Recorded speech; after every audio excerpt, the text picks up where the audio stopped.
kita berdoa, tenangkan hatimu, siapkan jiwamu untuk berhadapan dengan Tuhan dan Allah. Kita berdoa.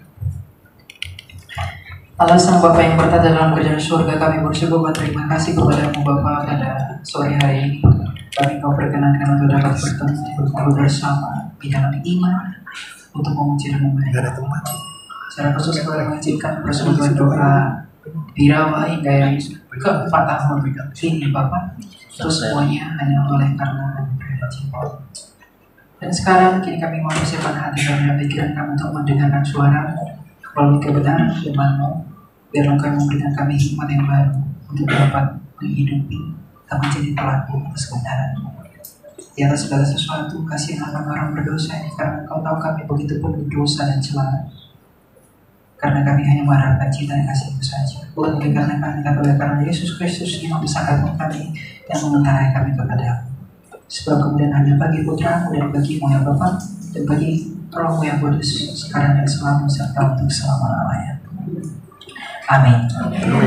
Silakan duduk, Bapak Ibu. Shalom. Shalom. Sekali lagi shalom. Shalom. Ya. Silakan duduk, jangan ada yang berdiri. Ya.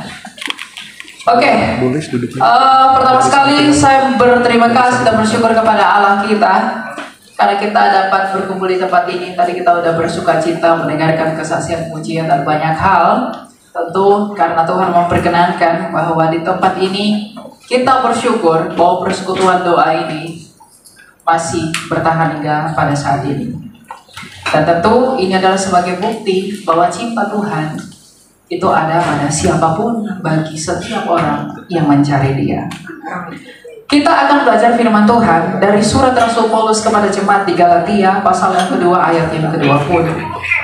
Dikatakan demikian, namun aku hidup, tetapi bukan lagi aku sendiri yang hidup, melainkan Kristus yang hidup di dalam aku. Dan hidupku yang kuhidupi sekarang di dalam daging adalah hidup oleh iman dalam Anak Allah yang telah mengasihi aku dan menyerahkan dirinya untuk aku. Sekali lagi, namun aku hidup, tetapi bukan lagi aku sendiri yang hidup, melainkan Kristus yang hidup di dalam aku. Dan hidupku yang kuhidupi sekarang di dalam daging adalah hidup oleh iman dalam Anak Allah yang telah mengasihi aku dan menyerahkan dirinya untuk aku. Bapak Ibu yang terkasih di dalam nama Tuhan kita, apakah engkau mengerti apa arti ayat ini? Rasul Paulus berkata kepada jemaat di Galatia bahwa dirinya sendiri sebagai rasul dari Kristus yang mulia itu, dia hidup bukan lagi tentang hidup dirinya sendiri, tapi ia hidup sebagai tanda bahwa kepenuhan Kristus atas anugerah ada di dalam dia.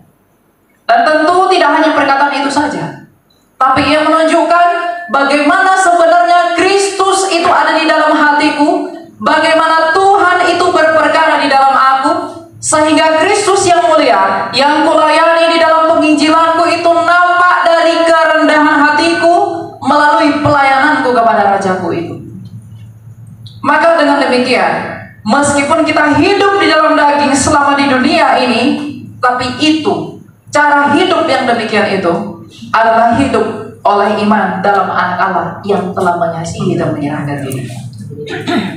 Jadi setiap orang percaya, setiap orang yang mengaku dengan mulutnya dan juga dengan hatinya bahwa Kristus adalah Tuhannya, maka ia tidak punya alasan untuk tidak melibatkan Kristus menjadi bagian dalam hidupnya. Amin. Lalu ketika dia pertanyakan, apa makna ketika saya mengatakan bahwa Kristus harus melibatkan? Kristus harus saya libatkan dalam hidup saya. Tuhan harus bertata dalam hidup saya. Saya percaya kepada Dia yang menyelamatkan saya. Apa arti dari semuanya itu?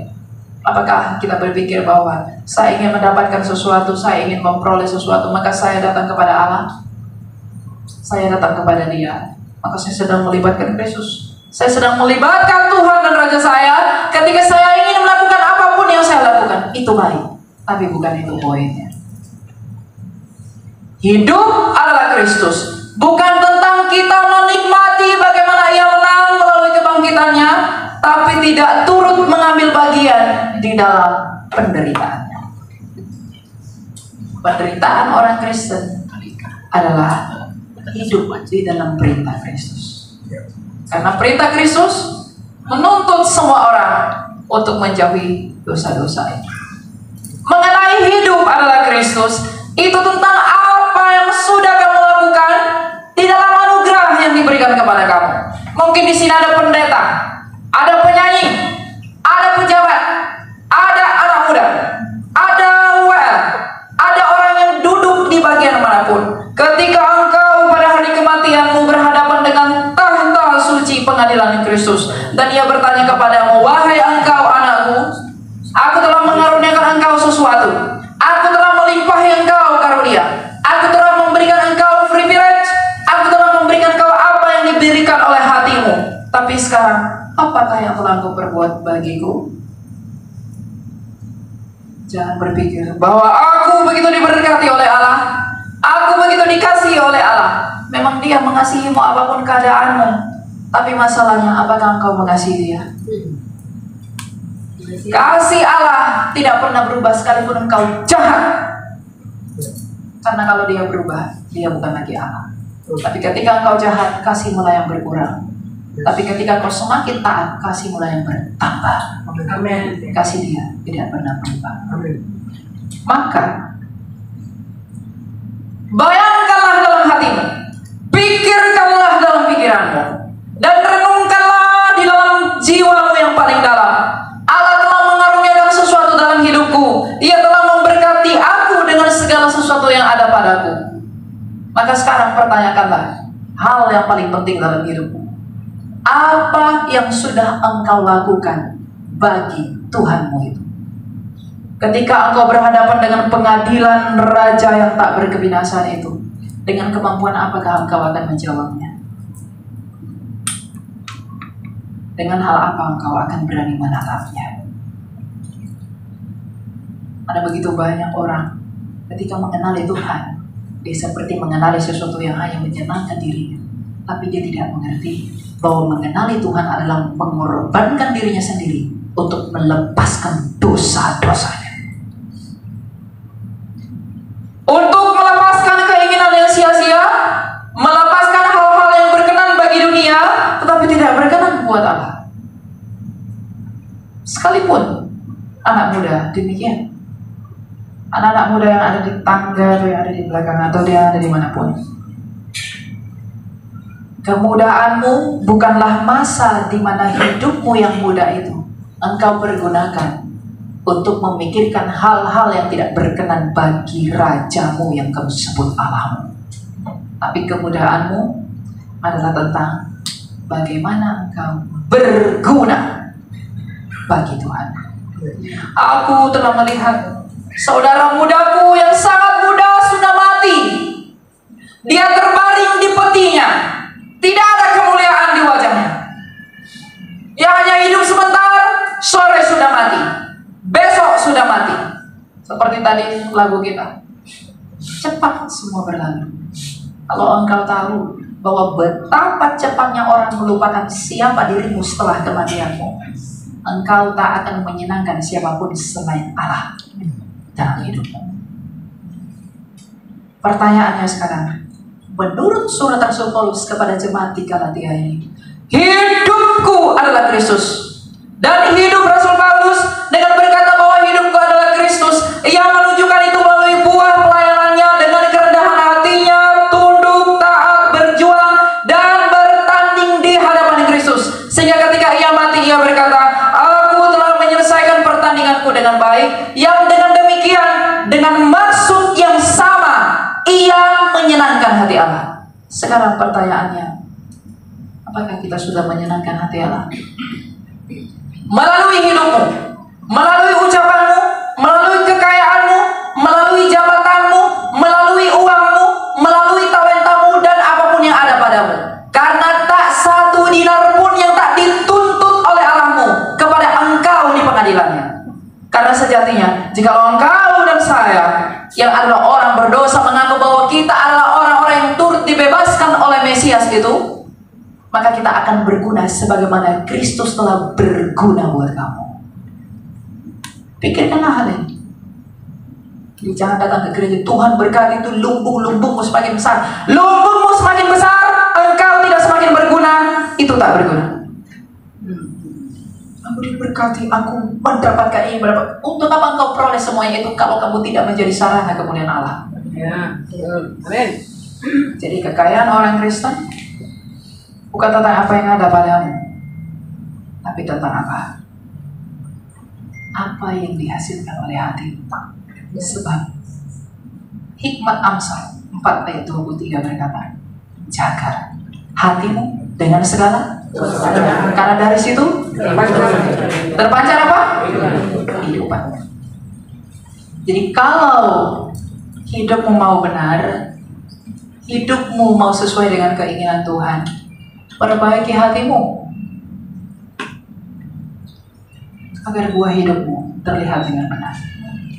Karena untuk itulah saya dan kamu dipanggil. Betapa mulianya salib Tuhan kita. Betapa mulianya pengorbanannya Dia. Ketika Ia naik ke atas kayu salib, Ia bukanlah raja yang ditinggikan di atas tahta. Dia adalah raja yang ditinggikan di atas kayu salib. Dia bukanlah raja yang dimahkotai dengan emas. Dia adalah raja yang dimahkotai dengan duri. Ia bukanlah raja yang membawa pedang. Ia raja yang membawa kaki paku di dalam tangan dan juga kaki lain. Ia adalah raja yang tidak duduk di atas tahta dunia ini, sebab Ia sendiri telah berkata, kerajaanku bukan dari dunia ini. Kalau engkau adalah bagian dari kerajaan Dia yang tidak dari dunia ini, maka pikiranmu, pikiranku tidak seharusnya pernah menjadi sama dengan dunia. Amin. Jadi kalau engkau berpikir, aku diberkati Tuhan karena aku kaya. Betul, bukan susah payah yang buat kau kaya, tapi berkat Tuhan yang membuat itu. Tapi masalahnya, kalau kamu kaya, kalau kamu kuat, kalau kamu bijaksana, untuk apakah itu engkau pergunakan? Kristus melalui para nabinya dan rasulnya, semua mendapat hal yang sama. 1 dinar, 1 perak. Kalau engkau tahu bahwa Tuhanmu begitu mengorbankan dirinya buat kamu, kalau saya tahu betapa besarnya kasih Allah telah menyelamatkan saya di dalam apa yang Dia telah lakukan bagi seluruh umat manusia, lantas tidakkah kita seharusnya bertanya kepada diri kita sendiri, inikah yang engkau inginkan, wahai jiwaku? Engkau lelah bekerja, engkau lelah mencari semuanya. Apa yang kau dapatkan? Kau punya banyak hal. Engkau disanjung oleh dunia. Engkau diperhatikan oleh manusia. Inikah yang kau inginkan, wahai jiwaku? Tanyakan pada hatimu, Bapak Ibu dan anak-anak muda. Apa yang diinginkan oleh hatimu? Itulah Tuhan. Apa yang diinginkan oleh hatimu, kesitulah engkau pergi. Maka jaga hatimu, jaga hatimu, jaga hatimu. Kalau ingin hidupmu mencerminkan Kristus yang suci itu, yang telah menyucikan segala sesuatu, yang mengaku percaya kepada Dia melalui rahmat dari baptisan, maka kita pun sebagai orang-orang yang telah bersatu dengan Dia harus menunjukkan bahwa aku semakin hari semakin hidup menurut karakternya Dia. Jadi kalau ada kamu mengaku seorang Kristen, seorang percaya, tapi ada orang yang tidak makan lalu kamu tidak peduli, engkau lebih jahat. Ada orang membutuhkan bantuanmu, membutuhkan hatimu, membutuhkan topangan doamu, tapi engkau tidak melakukannya. Kristus mana yang kau itu? Seruan dari surat Galatia ini adalah seruan untuk pertobatan.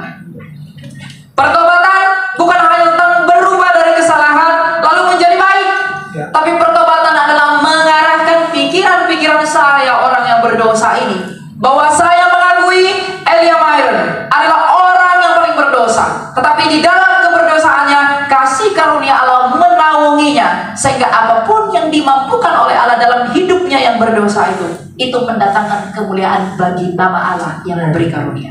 Amin. Bukan kepada dirinya sendiri. Jadi apakah alasanmu, wahai manusia, untuk membanggakan dirimu? Perhatikan dalam doamu apa yang kau minta. Dalam doamu setiap hari apa yang kamu mau, apa yang kamu inginkan, apa yang kamu dambakan.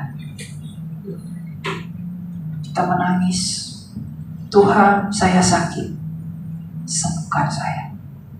Tuhan saya lapar, beri saya makan. Tuhan, anak saya begini, tolonglah saya. Tuhan saya begini, tolonglah saya. Kalau kita menangis untuk hal-hal seperti itu, apakah kita pernah menangis karena merenungkan pengorbanan Tuhan kita? Apakah kita pernah menangis untuk mengakui dosa kita? Apakah kita pernah menangis karena melihat pengorbanan Yesus Kristus? Penyebaran Injil di seluruh dunia memang begitu banyak, tapi tidak menutup kemungkinan, dan kita tidak menutup mata bahwa Injil yang diberitakan adalah Injil kemakmuran yang membuat kamu tidur. Tidak ada api di dalam hatimu untuk selalu mengerti, mengkoreksi siapa saya di hadapan Allah. Tapi kita melihat Allah seperti sebagaimana dunia melihat Allah. Coba lihat Tuhan-Tuhan di luar daripada Kristus. Ketika mereka ingin mendapatkan banyak istri, mendapatkan banyak sahabat, mereka menciptakan Tuhan mereka sendiri menurut keinginan mereka. Ketika mereka membuat kekayaan, mereka mendatangi dewa-dewa. Ketika mereka mendapatkan kemasyhuran, mereka datang kepada dewa-dewa di Mesir. Ketika mereka ingin kaya, punya pangkat, punya jabatan, mereka mendatangi dewa-dewa Tionghoa. Ketika mereka ingin punya kesaktian, mereka mendatangi dewa-dewa Roma. Dan mereka mengatakan, aku akan memberikan engkau segala hal. Tuhan-Tuhan dan ilah-ilah di luar Kristus menawarkan apa yang diinginkan oleh dagingmu. Tapi hanya Kristus yang berkata, ikutlah aku, terpakulah bersamaku, menderitalah. Jadi kalau kita mengaku bahwa kita mengikut Kristus, tapi cara hidup kita, apa yang kita pikirkan, apa yang kita inginkan, dan apa yang kita dambakan, itu seperti apa yang diinginkan oleh dewa-dewa tadi, maka kita bukan pengikut Kristus yang sesungguhnya.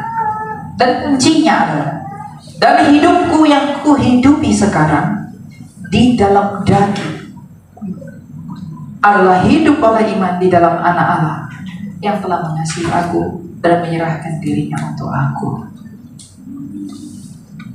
Dunia ini adalah kebun anggur yang dicipta oleh Allah. Sang Bapa itulah pengusaha. Yesus Kristus itulah pokoknya. Saya dan kamu adalah ranting-rantingnya, tapi buahnya hanya kamu yang tahu. Tidak akan ada apa yang kau bisikkan di kamar itu tidak disingkapkan. Apa yang kau sebutkan, yang kau ketik di dalam HP-mu, itu akan ditampilkan di pengadilan Tuhan. Apa yang kau bisikkan di dalam kamarmu, itu akan diserukan dari atap rumah di pengadilannya. Maka berhati-hatilah, sekali lagi berhati-hatilah dengan apa yang diinginkan oleh hatimu, apa yang kau lakukan sebagai tanda bahwa engkau sungguh-sungguh bersama-sama dan bersatu dengan Tuhanmu itu. Kalau kita sungguh-sungguh masuk di dalam, hidup bersama-sama dengan Dia, maka apapun yang ada di kamar, apapun yang ada di dalam smartphone-mu, itu tidak akan mempermalukan kita di hari pengadilan itu. Tapi, kalaupun kita sudah pernah melakukan itu, apa yang jahat di dalam kamarmu, apa yang jahat di dalam HP-mu, apa yang jahat dalam hatimu, maka sekarang rendahkan dirimu, minta ampun kepada Allah, karena Ia berkata, Ia akan menyucikanmu dari segala pelanggaran. Menangislah untuk itu, wahai jiwamu. Jangan kita menangis, aduh saya sakit, saya pengen sembuh. Orang sakit itu sembuh itu mujizat yang enteng sekali. Yang paling sulit itu pertobatan. Karena mengubah hati itu susah sekali. Jadi lihatlah kembali hidupmu yang lama, apa yang sudah kamu lalui, bahwa hari ini adalah anugerah Tuhan. Hari ini adalah kasih karunia Tuhan. Kalau Tuhan masih izinkan saya berdiri berbicara dengan Bapak Ibu, dan Anda di sana duduk mendengarkan saya, itu adalah kasih karunia Tuhan untuk menemukan pertobatan, mencari wajah Allah dan perkenanan, dan melayani Dia. Layanilah Allah. John Calvin pernah berkata, seorang teolog reformasi yang sangat terkenal, bahwa pelayanan yang tertinggi itu bukan menjadi hamba Tuhan. Pelayanan yang tertinggi adalah mengambil bagian di dalam tahta pemerintahan. Mengapa? Karena pelayan Tuhan memang memberi makan firman yang hidup. Tapi orang yang ada dalam pemerintahan itu menentukan orang itu mati atau tidak sebelum mendengarkan Injil. Siapapun di sini yang ada di dalam pemerintahan, saya tidak pernah takut khotbah di hadapan polisi, kapolri, siapapun saya tidak takut. Kamu tidak suka saya tidak peduli. Kalau kamu salah, kamu salah. Meskipun saya anak kecil. Kalau kamu diberi kepercayaan, kamu diberi anugerah untuk mengampu semuanya itu, maka usahakanlah engkau dan saya dapat mempertanggungjawabkan itu di hari pengadilannya nanti. Para penyanyi, apa yang kau nyanyikan, apakah itu sesuai dengan hidup dan tindakan? Saya sebagai pengkhotbah, apakah yang saya khotbahkan ini sesuai dengan hidup saya? Apakah yang saya katakan ini sudah sesuai dengan perlakuan saya? Saya mengajar kamu mengasihi, apakah saya sudah mengasihi? Lagi-lagi apa yang saya katakan ini bukan hanya menusuk engkau, tapi ini lebih tajam menusuk saya. Makanya kalau ada hamba Tuhan merasa jadi nabi, itu hamba Tuhan abal-abal. Dia merasa saya lebih suci, saya lebih baik, saya lebih hebat. Lalu dia pengen sekali dihormati, diberi sekian protes, harus treatment begini-begini. Engkau hamba setan, bukan hamba Tuhan. Jadi kalau ada hamba Tuhan yang seperti itu, bertobat. Bukankah itu yang buat banyak orang tersanjung? Lalu ia berkata, hidup di dalam Kristus, mari hidup menjadi Kristus, mari hidup seperti Kristus. Tapi ia tidak mau rela menanggung kehinaannya Kristus. Kristus tidak memperoleh apapun, ia tidak memungut upeti, ia tidak meminta-minta, ia tidak melakukan apapun yang menyandung pengikutnya itu. Karena ia sendiri tidak punya apapun ketika datang ke dunia ini, sekalipun ia yang menciptakan apa yang kamu sebut milikmu. Tapi dia ingin mengajari saya yang berdosa dan engkau juga yang berdosa untuk apa? Untuk hidup seperti dia. Maka di dalam pembaruan itu, di dalam hal yang seperti itu, kita bisa menemukan apa yang sebenarnya diinginkan dan dikehendaki oleh Tuhan kita. Jadi lihat ke belakang, sejauh apa kita telah berbuat, apa yang telah kita lakukan, apa yang telah kita laksanakan. Melayani Tuhan, Anda tidak harus berdiri di mimbar, Bapak Ibu. Justru Anda yang tidak berdiri di mimbar itulah yang paling penting, karena engkaulah tubuh Kristus itu. Ada persekutuan doa seperti ini. Itu adalah salah satu upaya agar kita bisa menemukan Allah di dalam persekutuan. Tapi tanyakan kembali, mengapa aku datang ke persekutuan doa? Karena banyak sekali pisang.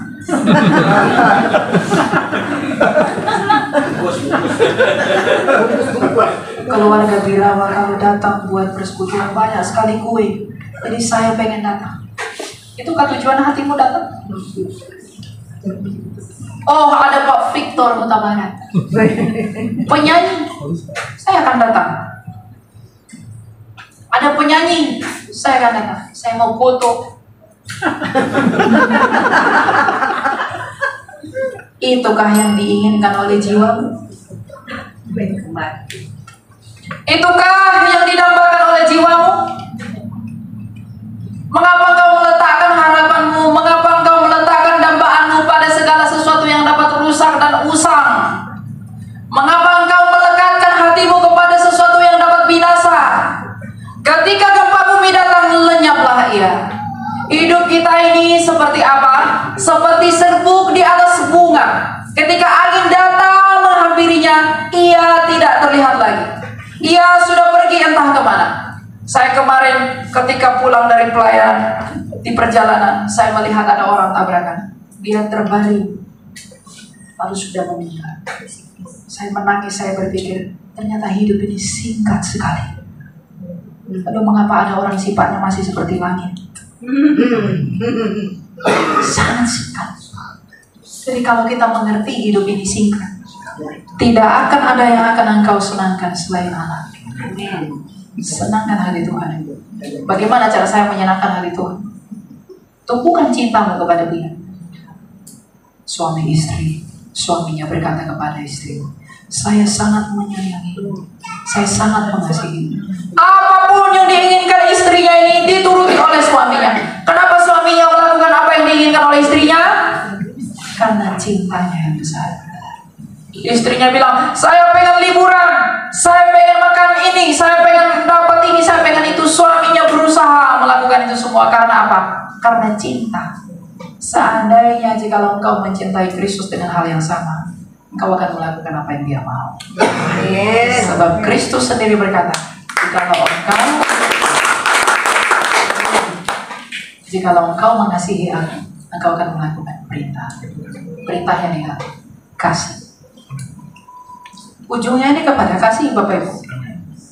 Apakah engkau sudah mengasihi dirimu sendiri dengan menggantungkannya kepada Kristus? Mengasihi dirimu sendiri bukan tentang aduh aku melakukan ini, melakukan itu biar aku dapat ini. Bukan. Mengasihi dirimu sendiri artinya adalah engkau sungguh-sungguh percaya kepada Kristus agar jiwamu yang berdiri di tepi jurang kebinasaan itu tidak binasa. Karena fakta bahwa hanya Kristuslah yang bisa menyelamatkan kamu melalui kebangkitannya itu. Amin. Bentar lagi malam kita mau Paskah, kita akan memperingati bahwa Kristus akan bangkit dan semua orang akan berseru, kemuliaan bagi kebangkitanmu ya Kristus. Semua akan berkata seperti itu. Tapi apakah kita sudah merenungkan apa makna dari kebangkitan itu? Kristus telah bangkit, itu tidak akan berlaku bagi orang yang tidak mau dibangkitkan. Kristus yang telah bangkit adalah upah dari ketaatannya kepada Bapaknya di dalam penderitaannya untuk hidup menurut apa yang Bapaknya kehendaki. Maka jikalau kita ingin bangkit, jikalau ingin kita memperoleh hidup sama seperti Kristus telah hidup, maka ambil bagian di dalam Dia.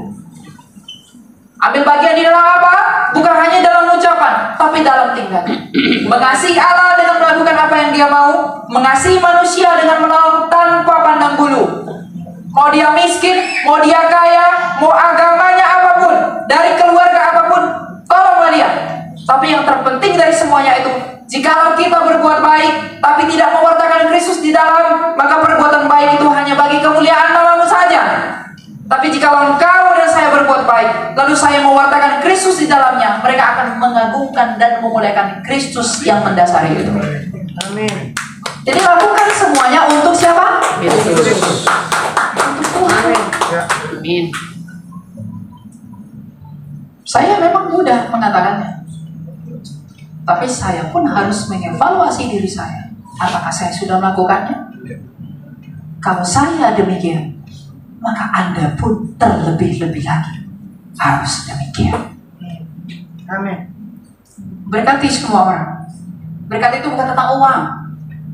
Kamu kasih pun uang 100 juta sama orang, kamu biarkan dia hidup di dalam kesesatannya, tidak berguna. Mana kamu fasilitasi dia melakukannya? Yang terpenting adalah nasihat dan didikan. Orang tua, di sini banyak orang tua, oma, opa. Saya anggap orang tua saya sendiri. Karena saya masih anak-anak. Sebenarnya orang tua dibutuhkan mendidik anak-anaknya untuk bisa hidup menurut apa yang kita suci ajarkan. Dan anak-anak muda pun jangan memberikan dirinya untuk ditelan oleh filsafat yang kosong oleh dunia ini. Kekosongan pikiran-pikiran dunia ini membuat anak-anak muda zaman sekarang, "Enggak apa-apa, mari saya hidup menurut dunia. Saya menyenangkan diri saya, style ini itu. Enggak perlu pentingkan tentang imanmu. Enggak perlu memupuk imanmu. Enggak perlu engkau bertumbuh di dalam iman yang sejati. Enggak perlu engkau membentuk imanmu seperti batu karang dan besi yang ditajamkan. Enggak apa-apa, asal aku datang ke gereja, aku pakai baju bagus, aku ketemu teman sambil cari cewek, cari cowok, melakukan ini dan itu segala macam."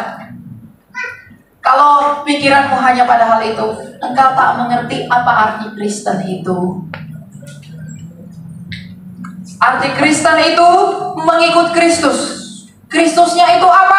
Yang seperti apa? Harus demikianlah kamu yang mengikuti dia. Kalau bosmu itu di perusahaan A, maka kamu pun harus di perusahaan A. Kalau komandanmu di tempat tertentu, maka engkau pun harus di dalam tempat itu. Kalau Kristus yang adalah komandanmu, maka engkau harus juga masuk sebagaimana Kristus telah masuk kepada kehidupan yang dia mau. Ubah hatimu. Semua itu tentang hati.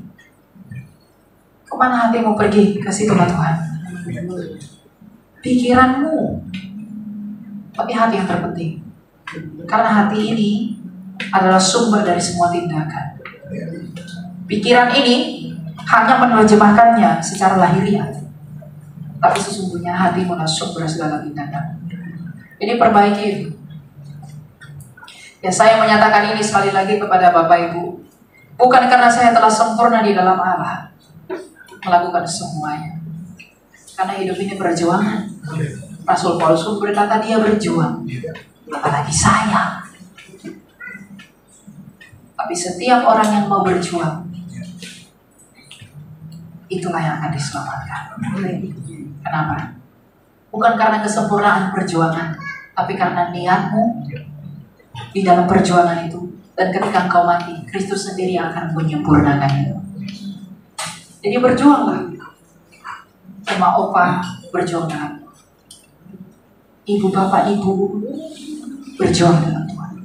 Anak-anak muda berjuang dengan Tuhan. Tidak ada gunanya saya berkhotbah di situ. Tidak ada gunanya kamu menyanyi Tuhan Yesus baik, berdoa apa segala macam. Kalau tidak ada kasih dalam hidup saya, itu seperti gong yang diberi kecil. Tidak ada arti.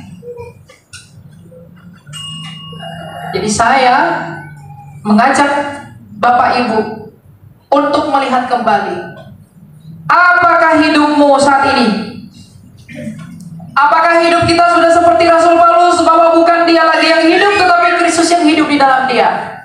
Kita dengan bangga mengatakan, saya orang diselamatkan, saya orang percaya kepada Kristus. Tapi apakah hidupmu sudah memang bersatu dengan Kristus melalui tindakanmu, melalui sikapmu, melalui pikiranmu, melalui apapun yang ada padamu? Apakah sudah demikian? Ranting yang berbuah manis adalah ranting yang tercakap kepada pokok anggur yang adalah Kristus sendiri. Tidak mungkin ranting menghasilkan buah yang manis kalau Kristus sendiri tidak menjadi pokoknya. Kalau buah pokok anggur itu manis, maka yang dipuji-puji adalah pohon anggur itu. Betapa baiknya pohon anggur ini menghasilkan buah yang baik, yang tidak akan memuji ranting itu. Jadi kalau kita orang Kristen menghasilkan buah-buah yang baik, itu bukan untuk kemuliaanku, tapi untuk kemuliaan Kristus yang adalah pokok anggur itu. Sebab aku hanyalah rantingnya saja. Jadi kalau kita berbuat baik untuk kemuliaan diri kita sendiri, engkau bukan ranting, engkau semak belukar. Karena semak-semak itu menyakiti orang lain untuk kepentingan dirinya saja. Dan hidupku yang kuhidupi sekarang di dalam daging adalah hidup oleh iman dalam anak Allah yang telah mengasihi aku dan menyerahkan dirinya untuk aku. Kalau Kristus telah menyerahkan dirinya untuk, Kristus telah berseru di atas kayu salib, Eli, Eli lama sabachthani, tetelestai, mengapa engkau meninggalkanku? Aku memberikan nyawaku bagi dunia ini. Kalau Kristus telah berseru demi kamu dan saya yang amat berdosa ini di atas kayu salib di Kalvari, maka apakah kita sudah melakukan hal yang sama demi Kristus? Kita menangis-nangis minta ampun sama Tuhan. Kita nangis-nangis meminta ini itu. Tapi kita tidak pernah menangis membayangkan siapa kita di hadapan Allah. Kita begitu berani memamerkan apa yang ada pada kita. Kita bangga. Saya punya ini, saya anak si Anu, saya punya ini, saya punya itu, saya begini dan lain sebagainya. Tapi engkau tidak pernah bangga punya Kristus. Apakah Anda, Bapak Ibu, pernah malu untuk bersaksi tentang Dia? Padahal tertulis dengan jelas bahwa kamu dan saya dipanggil untuk menjadi saksi ke seluruh dunia demi nama Dia. Sebagai penutup, saya hanya mengatakan, pikirkanlah apa yang akan kamu katakan di pengadilannya nanti. Pengadilan Kristus itu menakutkan. Sekali lagi, menakutkan. Jikalau ada orang yang menertawakan imanmu, doakanlah dia, sebab dia tidak akan bisa tertawa ketika berhadapan dengan raja yang tak berkebinasaan itu. Ketika Kristus menuntut karunia yang Dia berikan kepada kita, lalu kita hendak melakukan apapun, apa yang akan kita jawab? Roma 2 ayat 16 dikatakan, segala sesuatu akan tampak pada hari bila mana Allah melalui Kristus menghakimi segala sesuatu. Maka sekarang pertanyakanlah di dalam hatimu, pertanyakanlah di dalam pikiranmu, apa yang sudah kamu lakukan? Apa yang akan kupertanggungjawabkan di hadapan tahta pengadilan Tuhan? Apakah memang hidupku sudah berguna bagi Dia? Atau memang hidupku hanyalah aku, bukan hidupku adalah Kristus? Tapi kalau hidupmu adalah Kristus, maka tidak ada lagi penghukuman bagi orang yang percaya. Jadi, renungkanlah. Saya tidak menakut-nakuti Anda dengan berkata seperti ini. Tapi saya mengajak Bapak Ibu untuk kembali melihat nilai, esensi, arti menjadi Kristen itu apa. Kita tidak butuh jumlah pengikut yang banyak. Lebih baik sedikit tapi gandum daripada banyak tapi ilalang. Kebenaran bahwa Kristus mengajak semua pengikutnya untuk memikul salibnya, menderita bersama dengan Dia untuk melawan hawa nafsunya, melawan dosa-dosanya, mengorbankan dirinya bagi kemuliaan Allah. Kalau itu mengganggu banyak orang Kristen, lalu tidak suka kepada Kristus, bahkan kalau kita hanya menjadi 12 orang saja dari 3 miliar di semesta ini, itu tidak pernah menjadi masalah. Karena setetes madu murni itu lebih manis daripada semangkok madu campuran. Jadi renungkanlah, lihatlah kembali ke dalam hati. Apa yang sudah saya lakukan bagi Tuhanku? Aku bersujud minta ampun. Aku sujud datang kepada Tuhan. Setiap hari aku datang. Tapi apakah yang sudah kulakukan bagimu ya Allah?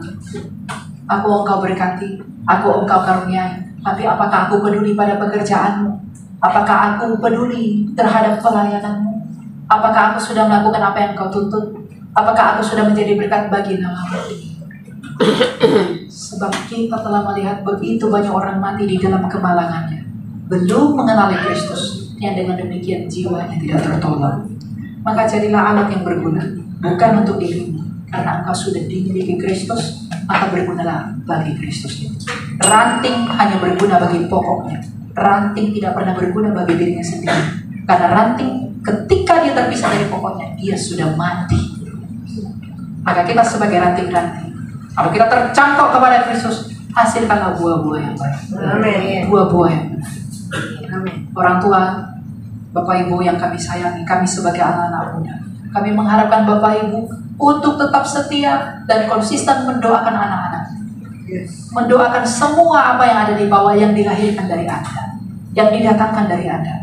Karena doa-doa Anda itu menolong bagaimana hati kami disyafaati kepada Allah, agar kami setiap hari selalu di dalam pertobatan yang benar. Amin. Anak-anak muda ini tidak dapat hidup sebagaimana ia hidup di dalam kesendiriannya, tapi ia butuh bimbingan dari orang tua. Jadi kalau orang tua tidak mengasihi anaknya, maka Kristus yang adalah kepala gereja itu akan menuntut kamu. Mengapa engkau punya anak, tapi engkau tidak membawa dia kemana? Yang belum punya anak, berdoalah kepada Tuhan agar ia mengaruniakannya kepada. Tidak ada yang mustahil bagi Allah. Tapi kalau engkau mengaku dosamu di hadapan Allah, engkau memintanya dengan sungguh-sungguh, Dia akan menunjukkan kemuliaannya kepadamu tanpa seberapa. Buat anak-anak muda, rendahkan hatimu.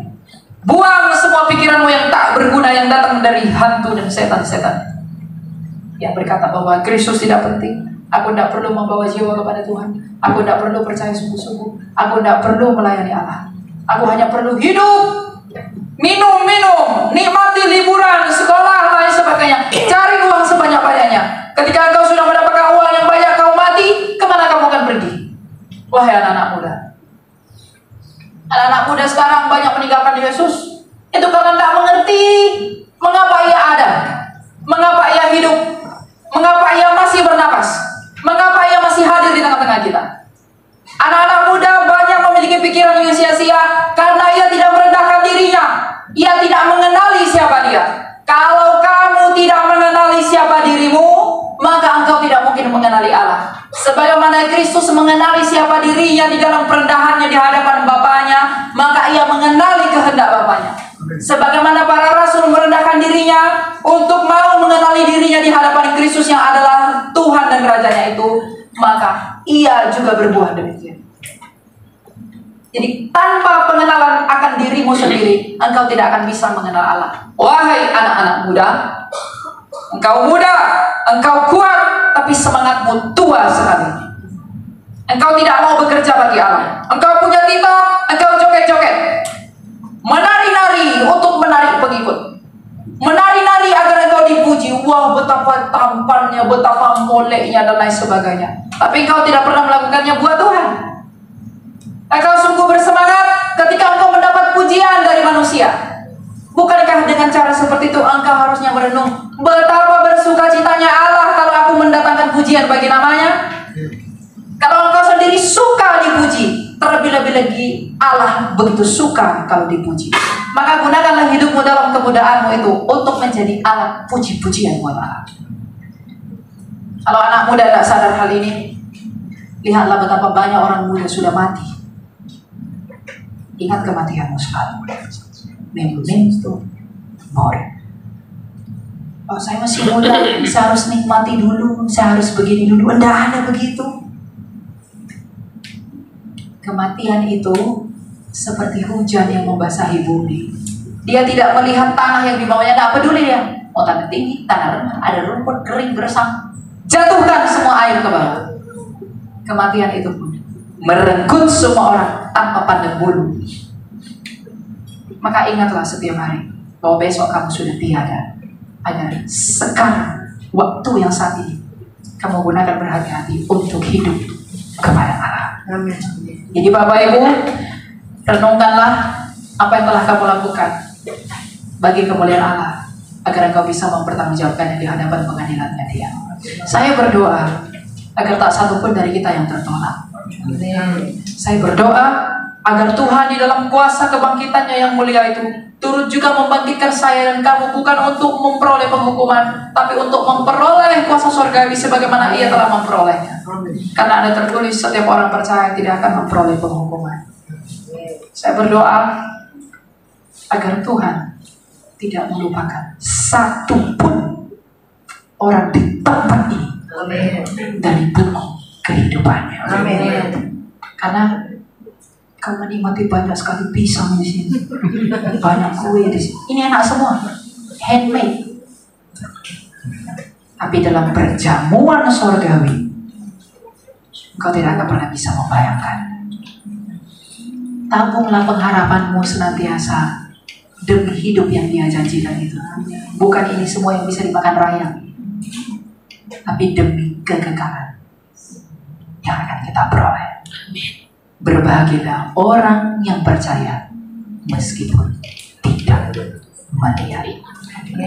Berbahagialah orang yang miskin karena mereka yang punya.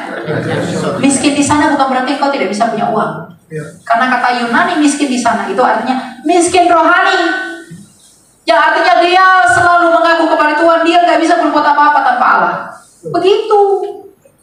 Kata si Eli yang miskin, tidak usah aku punya uang, ku juallah rumahku, ku jual semua yang bukan begitu. Miskin di hadapan Allah itu artinya adalah engkau mengaku engkau bukan siapa-siapa di hadapan Allah. Meskipun kau punya rumah gedung-gedung 50 petak di mana-mana, Tapi engkau mengakui bahwa semuanya itu dari Allah. Aku merendahkan diriku dan memberikannya untuk Allah juga. Amin.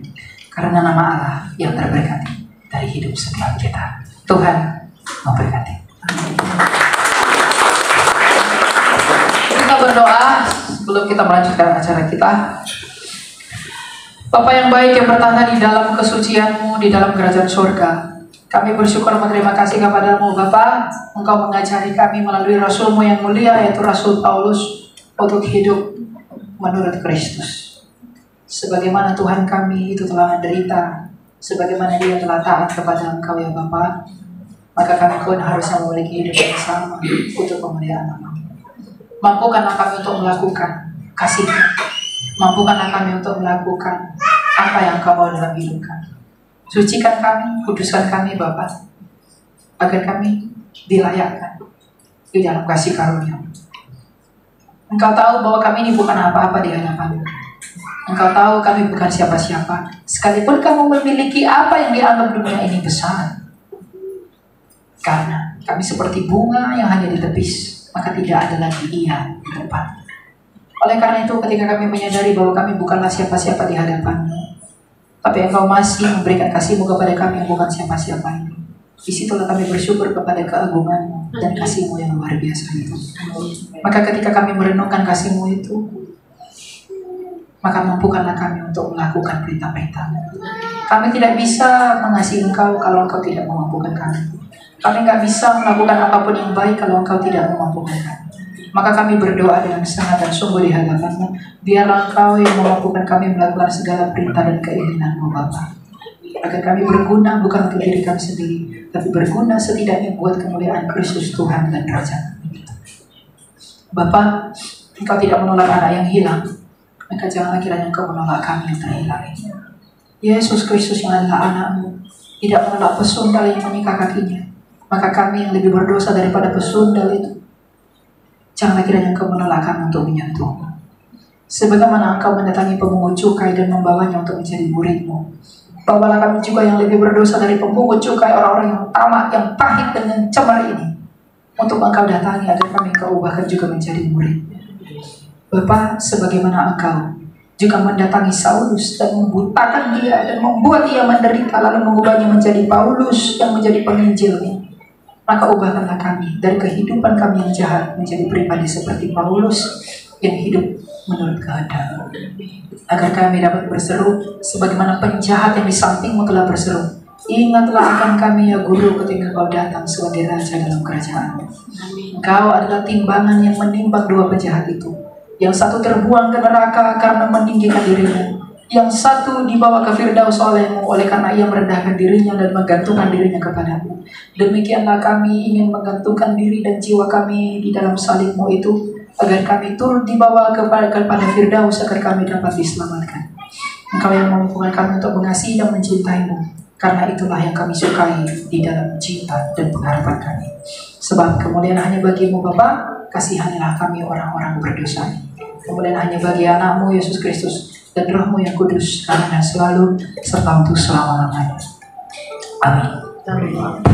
Shalom. Shalom.